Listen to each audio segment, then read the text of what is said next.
I love it. And good morning once again, and welcome to Interfaith Spiritual Center. I want you to know that we are not here by chance. We are each here by divine appointment. We heard the divine call. We answered. And all of those for our viewing audience, you tuned in at this moment for your divine appointment. And as we gather here in community, and there's nothing like community, the two or three gathered together, to feel that energy and to have that exchange of love at the heart center. And as we look at going with the flow today, it's one of my favorite topics, because when our life becomes congested and we kick in the ego and we're resisting change, and change is the only permanent thing in life, you know, that's such a trigger that when we start resisting and we're going to make it happen. How many of us have heard, "Oh, I'm gonna do this if it kills me"? Guess what? Sometimes it does, right? Yeah. On many levels, because there are 5 key action areas of life, aren't there? Spiritually, our grounded being; mentally, emotionally, what we bring into the marketplace, into the world of conditions, appearances, and effects. It's the relative world, right?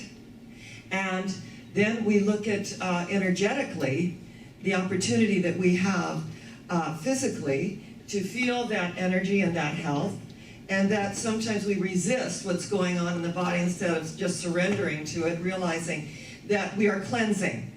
And none of my students ever say that they use the S word. You know what the S word is? S-I-C-K.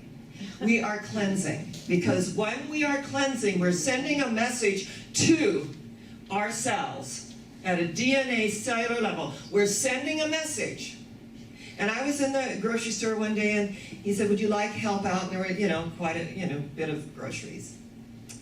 And I said, "Yes, I would. Thank you so much." And he said, "Oh, do you have a back problem?" And I said, "Shh, my cells are listening." He goes, "Okay." So, it's so interesting how it works when we just allow ourselves to go with the flow, because there is a cosmic dance going on.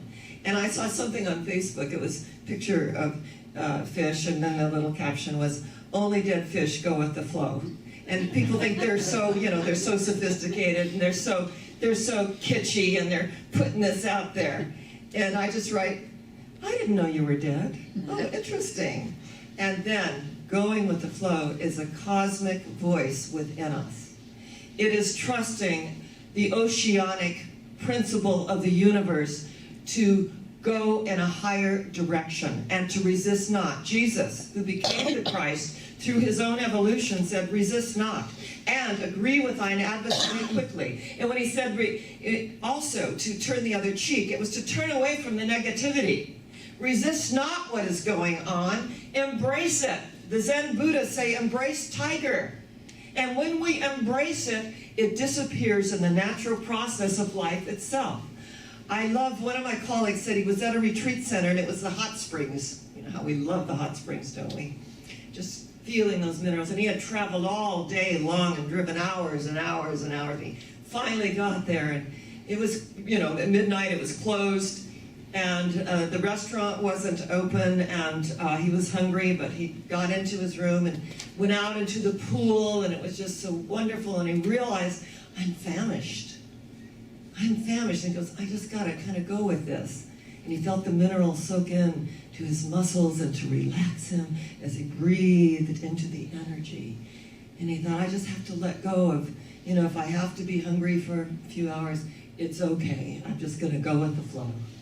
And as he sat meditating at midnight in this beautiful pool, suddenly something floated and hit his lip. And he said, I looked down, and it was a fig. And I opened my mouth to receive this communion because I was so hungry. And as I looked up, I realized that this great, amazing tree with amazing limbs and leaves was filled with figs. I looked on the ground, ripe figs for the taking, saying, here I am, just for you. As I let go of my hunger, as I let go of that feeling, The universe, I created a space for the universe to flow right into my mouth, my very now. He said, it's my metaphor for life. That when we are hungry for something, we're lusting after it, we have to let that go. That's letting go and letting God do what God does best by means of us, isn't it? We are the instrument and the vehicle of that power. We are co-creators with the infinite. We are created in the image and likeness of God. And we're told it's not only good, but what is it? Very good. It's very good. Very good. So a healthy self-image. I loved it that Leisha Breen was voted that in the whole United States, the top skin care specialist with L'Occitane. And I pronounced it correctly, thank you, God. And they're all over the world. They're wonderful skincare, they're natural, and it's from a flower. And the flower has wonderful components within it. And she said, you know, I'm sorry, but, you know, I was just really happy to get it. I said, never be sorry about acknowledgement.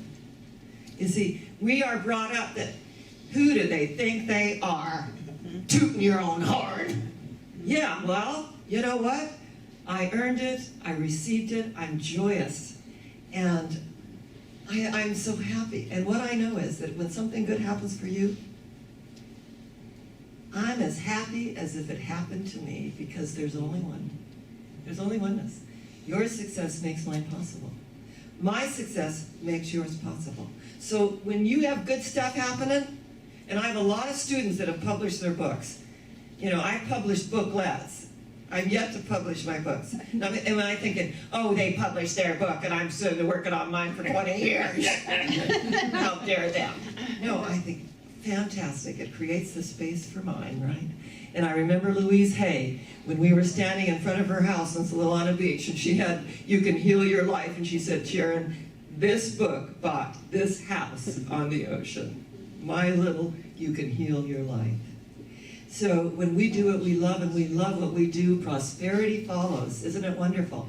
That when you're acknowledged as the best in the United States, that is absolutely a gift. It's the universe saying, what you put into your work, you receive out of it again. The same opening we give through is the same opening that we receive through. All we have to do is sit in that mineral hot spring and open our mouth to the figs of life that just can hardly wait to find their way to us. Our good, pressed down, shaken together, and flowing over into every area of our life. Isn't that wonderful?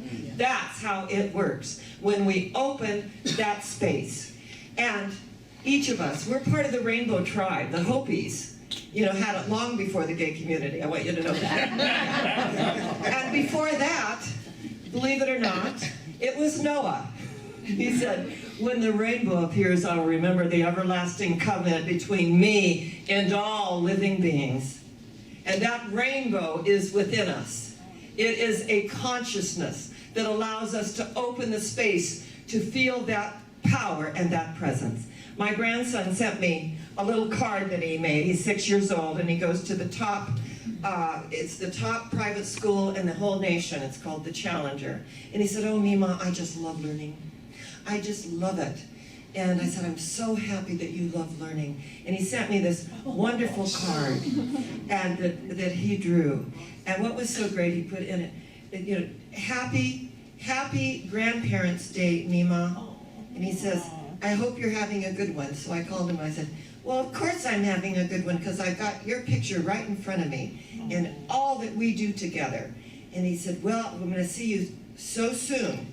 And of all the places for the Parliament of World Religions to be in Salt Lake City, Utah, when it's usually in Europe, right? So I am just thrilled that this occurred. And when we just trust the process of the universe, and even though people live out of state, and I have a lot of wonderful friends coming from so many distances the weekend of our anniversary and the star dedication, and it's just, I believe that anniversaries are celebrations of the heart. Any reason to celebrate, right? Any reason to allow ourselves to realize our oneness and our connection. I just love how it works. So when we want something, in fact, I remember one of my colleagues was telling me that someone came up after his seminar, and he had tears in his eyes, and he said, "You have so affected me."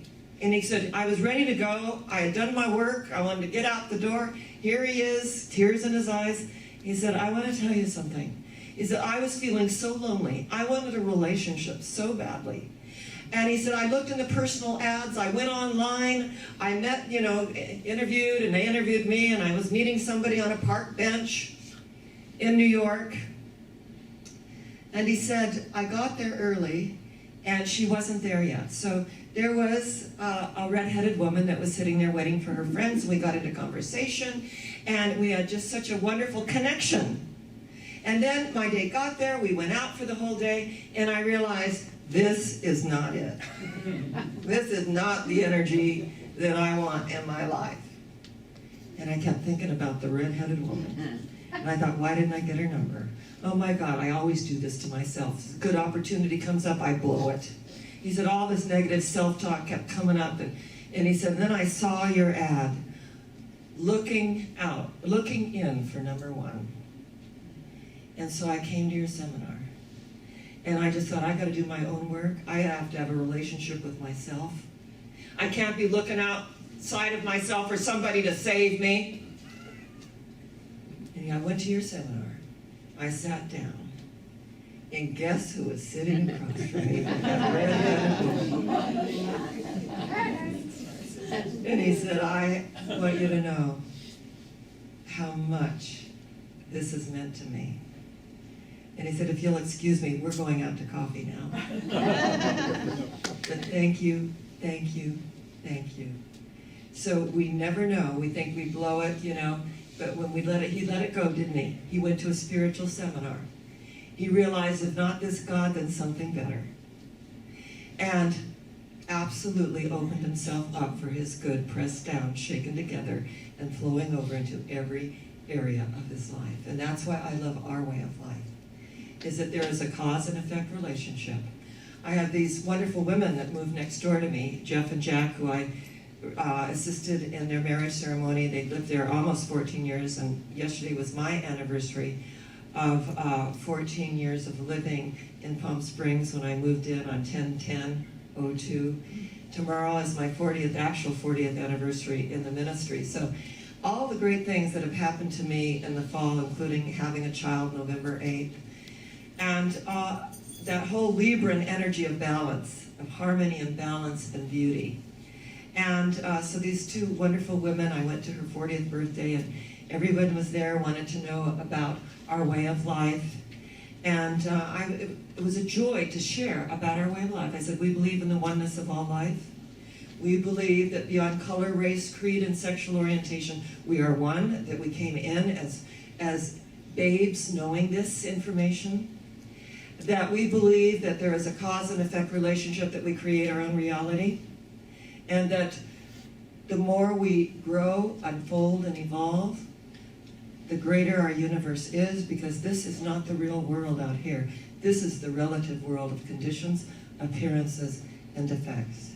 It was so wonderful because these people were really interested in our way of life. And they said, well, is it like agape? And I said, well, Michael Beckwith and we've known each other 45 years, and he and I went to the same school of ministry, and he was in the ministry of prayer, filling out prayer requests that we're calling. He did that like 8 hours a day, filling out prayer requests before he ever went to the school of ministry. So he has 10,000 people in his congregation in Los Angeles. And what is so wonderful, he started out with 4 people in his living room. And when you look at that kind of unfoldment and that energy and the realization of our oneness, then we know that there is a power for good in the universe greater than we are, that we are using it every single day of our lives. And when we're famished and hungry for life, we open ourselves up and we let that fig just flow right into our mouth, giving thanks for this communion, giving thanks that every need is met, giving thanks that we no longer have to chase after the elusive butterfly that is always just beyond our grasp. That when we sit down quietly, it alights on our shoulder. And it was there all the time. So today, as we acknowledge this oneness, as we go forward, as we recognize that there are situations that arise in our own life, and my key is, if I'm not in joy, I'm in ego. If I think I have to really, make something happen, that's my cue, my trigger symbol, to step back and let God do what God does best. Because God always has a better idea. Even though we think, at times that we're general manager of the universe, God should just get this memo, immediately, if not sooner. And then when we resign as general manager of the universe and let God flow into the situation, it turns out far better than we ever could have imagined. When we finally let it go, when we realize that I don't have to have anyone outside of me save me. And when someone says, "Are you saved?" You were never lost. You were never lost. Isn't that wonderful? You were never lost. And then when the Jehovah Witnesses, used to come to my door, now I have a gated community within my own property. They have to ring a bell from the street, from the sidewalk. I just bless them and I give them our material. And just say, we believe that we're all one. And that I've been in the ministry, I always tell them almost 40 years. And, some of them really receive it and some can't get out of there fast enough, right? So energetically, when we realize that we're one, that there is no otherness, that I am as happy for you and your success as if it happened to me, because you know what? It did. It really did. And I was sharing with you a few weeks ago about one of my students who didn't get her job, and she called crying. She got a wonderful job as a Head Start teacher. So we think we need this thing, and this other thing over here shows up. And the whole thing about she put her home number on, they called her home number, and she never checks her home number. She only checks her cell phone and didn't get the job she thought of her dreams, but she got something better.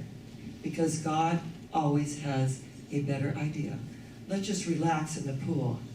Let's open our mouth to the energy of the universe and taste its divine significance, because it is there for us, because we're going someplace. Do you know where it is? Higher yet. Where are we going? Higher yet. Where? Higher yet. And so it is. God bless you.